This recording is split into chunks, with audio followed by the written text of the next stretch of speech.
Paano mararamdaman ng isang matandang Frances na lumaki sa Paris, ang lalaking nakita ang kagandahan ng kanyang lungsod sa loob ng maraming dekada, na biglang malalaman niyang ang mga kalsada ng kanyang mahal na lungsod ay nasusunog, ang mga sasakyan ay niyuyurakan, at ang mga tao ay nagtatakbuhan sa takot? Paano posible na ang isang pagdiriwang ng isang football team, isang sandali ng kasiyahan at tagumpay, ay naging dahilan ng isa sa pinakamalaking kaguluhan na naranasan ng Paris sa modernong kasaysayan? Paano nararamdaman ang mga ordinaryong mamamayan ng France, mga taong walang kinalaman sa football, walang kinalaman sa politika, walang kinalaman sa anumang kaguluhan, na ang kanilang mga negosyo ay sinisira, ang kanilang mga sasakyan ay sinusunog, at ang kanilang kaligtasan ay nasa panganib? At ano ang tunay na mensahe ng mga kaguluhang ito, hindi lang para sa France, kundi para sa buong Europa at sa buong mundo? Yan ang tatalakayin natin ngayon dito lang sa Kaalam PH. Pero bago po ang lahat, baka pwedeng palike ang video na ito dahil napakalaking bagay na ito sa aming content creators. Maraming salamat po. Sa mga kalsada ng Paris, isang gabi na dapat ay puno ng kasiyahan. Ang Paris Saint-Germain, ang pinakasikat na football club ng France, ay nanalo ng isang malaking laban. Para sa mga tunay na football fans, para sa mga taong nagmamahal sa laro, iyon ay isang sandali ng pagdiriwang, isang sandali ng kasiyahan, isang sandali ng pagmamalaki sa kanilang koponan. Ngunit sa mga kalsada ng Paris sa gabi ng labang iyon, ang nangyari ay hindi isang simpleng pagdiriwang. Sa mga pangunahing lansangan, libu-libong tao ang lumabas, hindi lahat ay football fans. Mga sasakyan na nasusunog, mga tindahan na sinisira, mga bato at fireworks na itinatapon sa mga pulis. At sa malayo, sa Eiffel Tower na dating simbolo ng pagmamahal at kagandahan, ang apoy at usok ay nakikita mula sa malayo. Iyon ang Paris ng gabing iyon, at iyon ang simula ng isang kwento na dapat nating lahat ay marinig at maunawaan. Para maunawaan kung bakit napakalaking bagay ang nangyari sa Paris, kailangan muna nating maunawaan ang konteksto ng kaguluhang ito. Ang France ay isang bansang may matagal na kasaysayan ng immigration. Sa loob ng maraming dekada, lalo na mula nang matapos ang World War II, ang France ay tumanggap ng milyon-milyong immigrants mula sa iba't ibang bahagi ng mundo. Mula sa North Africa, Algeria, Morocco, Tunisia. Mula sa Sub-Saharan Africa, mula sa Middle East, at mula sa iba pang bahagi ng mundo. Sa simula, ang layunin ay malinaw. Ang France ay kailangan ng mga manggagawa para itayo muli ang bansa pagkatapos ng digmaan. At ang mga immigrants ay dumating, puno ng pag-asa, puno ng determinasyon, puno ng pagnanais na makapag-ambag sa kanilang bagong bansa. Ngunit sa loob ng maraming dekada, lumabas ang mga problema. Ang integration, ang proseso ng pagiging bahagi ng French society, ay hindi naging madali para sa maraming immigrants at sa kanilang mga anak. Ang mga banlieues, ang mga suburban areas sa paligid ng Paris at ng iba pang malalaking lungsod, ay naging mga lugar kung saan nagsama-sama ang mga immigrants at ang kanilang mga pamilya. At sa loob ng mga banlieues na iyon, lumago ang isang kultura na hindi ganap na Pranses at hindi ganap na katulad ng kultura ng kanilang mga ninuno. Isang kultura na nasa pagitan.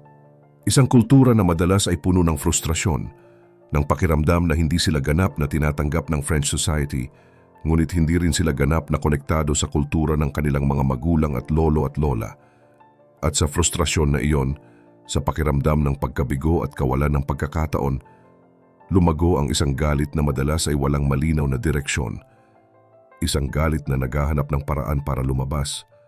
At ang pagdiriwang ng isang football match, ang kaguluhan ng isang malaking grupo ng mga tao sa mga kalsada, ay nagbibigay ng pagkakataon para lumabas ang galit na iyon. Isipin mo ang eksena sa mga kalsada ng Paris ng gabing iyon. Sa simula, masaya ang lahat, mga tao na nagdiriwang, mga bandila ng PSG, mga kanta at sigaw ng tagumpay. Ngunit unti-unting nagbago ang atmosfera. Ang mga grupo na may ibang layunin ay nagsimulang kumilos. Mga bato ang nagsimulang lumipad.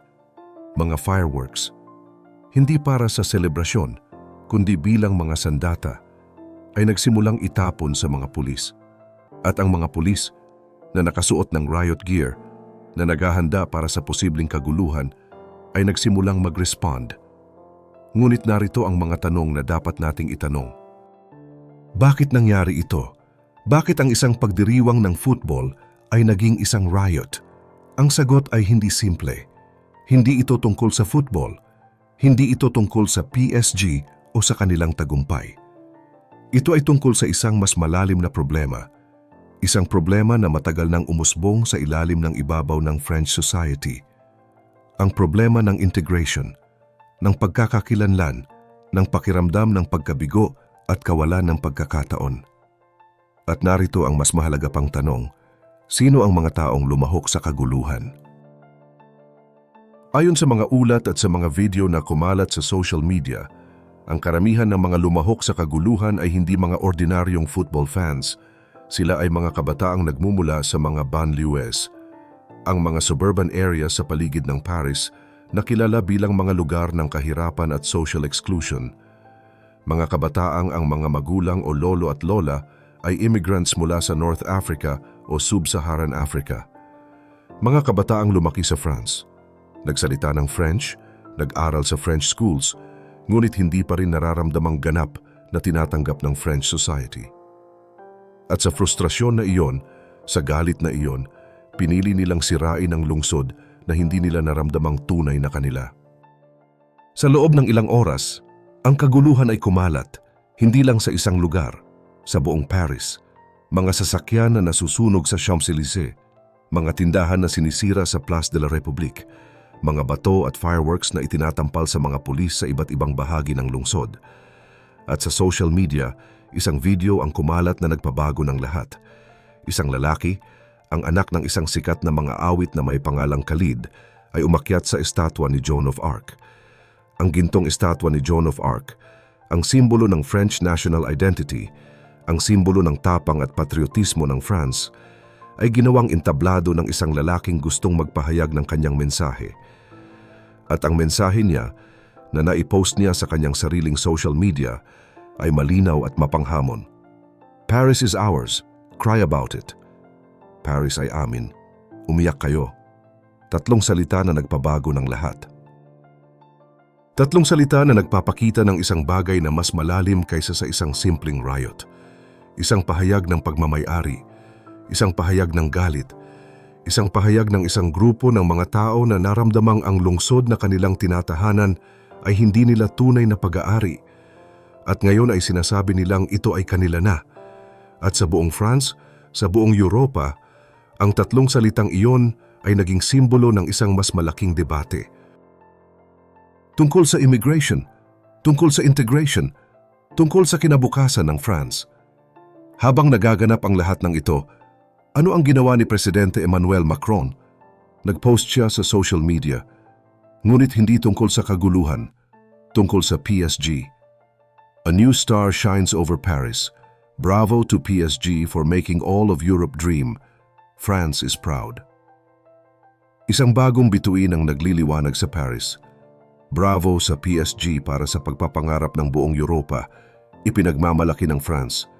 Iyon ang sinabi ni Macron habang nasusunog ang kanyang lungsod. Sa umaga pagkatapos ng kaguluhan, lumabas ang mga larawan ng Paris. Mga nasunog na sasakyan, mga basag na bintana, mga kalsada na puno ng debris. At sa mga larawan na iyon, isang malinaw na kontrasto sa mga larawan ng Paris na kilala ng buong mundo. Ang Paris ng Eiffel Tower at ng mga magagandang cafe. Ang Paris ng sining at kultura at kasaysayan. Ang Paris na tinatawag ng marami bilang pinakamagandang lungsod sa buong mundo. Ngunit sa kabila ng lahat ng pinsala, may isang bagay na mas mahalaga kaysa sa mga nasunog na sasakyan at mga basag na bintana. Ang debate na nagsimula pagkatapos ng kaguluhan. Ang debate tungkol sa kung ano talaga ang nangyayari sa France. Tungkol sa kung paano naging posible na ang isang bansang tinanggap ang milyon-milyong immigrants ay ngayon ay nakaharap sa ganitong uri ng social tension. Tungkol sa kung ano ang dapat gawin. May mga nagsasabing ang solusyon ay mas mahigpit na immigration policy. May mga nagsasabing ang solusyon ay mas maraming investment sa mga banlieues, mas maraming trabaho, mas magandang paaralan, Mas maraming pagkakataon para sa mga kabataang nararamdamang wala silang kinabukasan. At may mga nagsasabing ang solusyon ay isang mas malalim na pagbabago ng kultura, isang mas tunay na pagtanggap ng France sa lahat ng kanyang mamamayan, anuman ang kanilang pinagmulan. Ngunit sa kabila ng lahat ng debate, isang bagay ang malinaw. Ang France ay nasa isang crossroads, isang sandali ng pagpili. Kung patuloy itong magpapatuloy sa parehong landas, kung patuloy itong magpapabaya sa mga problemang matagal nang umusbong sa ilalim ng ibabaw, ang mga kaguluhang katulad ng nangyari pagkatapos ng PSG match ay mauulit. At sa bawat pag-uulit, mas malaki ang pinsala, hindi lang sa mga sasakyan at tindahan, kundi sa social fabric ng bansa, sa tiwala ng mga mamamayan sa isa't isa, at sa kinabukasan ng isang bansang dating simbolo ng liberté, égalité, fraternité. Ang kwento ng kaguluhan sa Paris ay hindi lang isang kwento ng isang lungsod na nasusunog.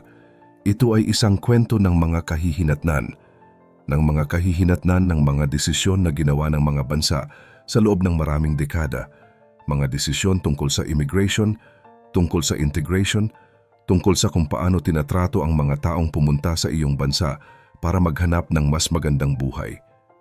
Para sa ating mga Pilipino, isang bansang maraming mamamayan ang nagtatrabaho sa ibang bansa, isang bansang may sariling karanasan sa pagiging immigrant, ang kwentong ito ay may espesyal na kahulugan. Una, ang integration ay hindi isang bagay na nangyayari ng mag-isa. Kapag ang isang tao ay pumunta sa ibang bansa, kapag ang isang immigrant ay nagsisimula ng bagong buhay sa isang bagong lugar, ang proseso ng pagiging bahagi ng bagong lipunan ay kailangan ng pagsisikap mula sa dalawang panig. Mula sa immigrant, na kailangan niyang igalang ang kultura at batas ng bansang kanyang pinuntahan, at mula sa bansang tumatanggap, na kailangan nitong tiyakin na ang mga immigrants ay may tunay na pagkakataon na maging bahagi ng lipunan. Kapag nabigo ang isa sa dalawang panig, kapag ang integration ay hindi nangyayari ng maayos, ang resulta ay ang uri ng social tension na ngayon ay nakikita sa France. Pangalawa, ang kahirapan at kawalan ng pagkakataon ay mapanganib. Ang mga kabataang lumahok sa kaguluhan sa Paris ay hindi mga masasamang tao sa puso. Sila ay mga kabataang naramdamang wala silang kinabukasan. Naramdamang ang lipunan ay hindi para sa kanila. Naramdamang ang lahat ng pintuan ay sarado para sa kanila. At sa frustrasyon na iyon, sa galit na iyon, gumawa sila ng mga desisyon na nagdulot ng pinsala sa kanilang sarili at sa kanilang komunidad.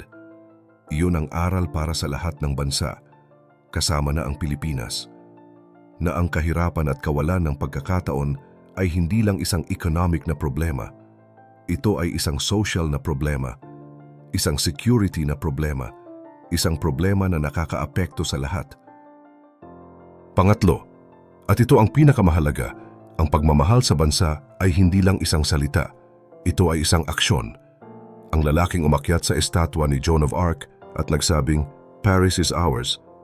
Ang kanyang mensahe ay nagpapakita ng isang taong hindi naramdamang bahagi ng France. Isang taong naramdamang ang lungsod na kanyang tinatahanan ay hindi tunay na kanyang tahanan.